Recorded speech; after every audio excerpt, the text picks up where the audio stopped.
ಅದಕ್ಕಾಗಿ ಯಡಿಯೂರಪ್ಪರ ಕಾರಣಕ್ಕಾಗಿ ನೀವು ಏನಪ್ಪ ಅಂದರೆ ವಿಜೇಂದ್ರ ಅವರು ಇವತ್ತು ಅಧ್ಯಕ್ಷರಾಗಿದ್ದಾರೆ. ಆದರೆ ಇವತ್ತು ಯಡಿಯೂರಪ್ಪರು ಮಂಕ್ ಆಗ್ತಾ ಇದ್ದಾರೆ. ಅದರಲ್ಲೂ ಪೊಕ್ಸೋ ಅವ್ರನ್ನ ಮತ್ತೆ ಮುದ್ದೆ ಮಾಡಿದ್ದಾರೆ. ಅದು ಅವರ ಏನು ಹೇಳಿಕ್ಕೆ ಸಾಧ್ಯ ಇಲ್ಲ. ಅವ್ರು ಮಾಡಬಾರ್ದಾಯ್ತು ಈ ವಯಸ್ಸಿನಲ್ಲಿ. ಅದೇನೋ ಆಯಿತು, ತಪ್ಪಂತಲ್ಲ, ಅದ್ರ ಬಗ್ಗೆ ನಾವು ಕ್ಷಮೆ ಪ್ರಶ್ನೆನೇ ಇಲ್ಲ. ಅದೇನು ಮಾಡ್ತದೋ ಪೊಕ್ಸೋ ಗೊತ್ತಿಲ್ಲ. ಅದ್ರಾಗ ಅವ್ರು ಸಿಗ್ತಾರೋ ಇಲ್ಲೋ ಅದು ಬೇರೆ ವಿಷಯ. ಆದರೆ ಹೆಸರು ಮಾತ್ರ ಕೆಟ್ಟದ್ದೇನು ಸುಳ್ಳಲ್ಲ. ಹೀಗಾಗಿ ಮೊದಲಿನ ತಾಕತ್ತು ಯಾಕೆ ಉಳಿತಾ ಇಲ್ಲ, ವಯಸ್ಸು ಪಾಪ ದಾಡ್ತಾ ಇದೆ. ಈ ಒಂದು 2 ವರ್ಷ ಭಾಳಷ್ಟು ಸಾಧನೆ ಮಾಡಬೇಕಾಗಿತ್ತು ವಿಜೇಂದ್ರ ಅವರು, ನಮ್ಮ ಎದುರಾಳಿಗಳನ್ನು ಬಾಯಿ ಮುಚ್ಚುವಂಥದ್ದು.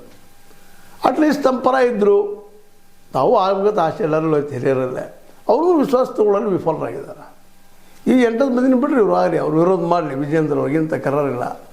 ರಮೇಶ್ ಜಾರಕಿಹೊಳಿ ಅವರಾಗಿರ್ಬೋದು, ಅರವಿಂದ್ ಲಿಂಬಾವಳಿ ಅವರಾಗಿರ್ಬೋದು, ನಮ್ಮ ಕುಮಾರ್ ಬಂಗಾರಪ್ಪನವರಾಗಿರ್ಬೋದು, ಸಿದ್ದೇಶ್ವರವರಾಗಿರ್ಬೋದು. ಮುಂದೆ ಅದೇ ಕಾಲಕ್ಕೆ ಇನ್ನೂ ಕೆಲವೊಂದಿಷ್ಟು ಜನ ಬರ್ತಾರಲ್ಲ ಇವರು ಫುಲ್ಲಾಗಿ ಮಾಡುವಂಥವ್ರು. ಒಂದು 7-10 ಜನ ಇದ್ದಾರೆ. ಅವ್ರು ಮಾಡಲಿ.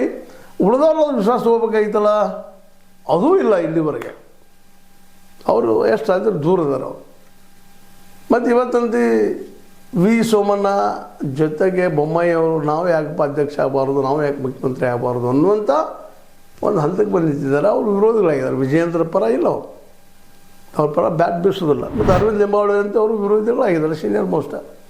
ಹೀಗಾಗಿ ಇವತ್ತು ವಿಜಯೇಂದ್ರ ಅತಂತ್ರ ಆಗಿದ್ದಾರಂತೆ. ಅಪ್ಪನು ಪಾರ್ಟಿಯಲ್ಲಿಲ್ಲ, ಹೊರಗೆ ಹೋಗಿದ್ದಾರೆ, ವಯಸ್ಸಾಗ್ಯದ. ಜೊತೆಗೆ ತನ್ನ ವ್ಯಕ್ತಿತ್ವದಿಂದ ಏನು ಮಾಡ್ಕೋಬೇಕಂದ್ರೆ ಅದು ಆಗ್ತಾಯಿಲ್ಲ. ಅದರಲ್ಲೂ ಮೂಡಾದ್ರಂತೆ ಭಾಳ ಚೆನ್ನಾಗಿ ಸಿಕ್ಕಿದ್ರು ಸಿದ್ದರಾಮಯ್ಯನವರು. ಅವ್ರನ್ನ ಇಳಿಸಿ ಮನೆಗೆ ಕಳಿಸ್ಲೇಬೇಕಾಗಿತ್ತು, ಆಗಲಿಲ್ಲ. ಆದರೆ ವಾಲ್ಮೀಕಿ ಬಿಡೋರು ಇನ್ನೊಬ್ರು ಸಿಕ್ಕೂರು ನಾಗೇಂದ್ರ ಅದು ಬಲಿಪರಿಸಿ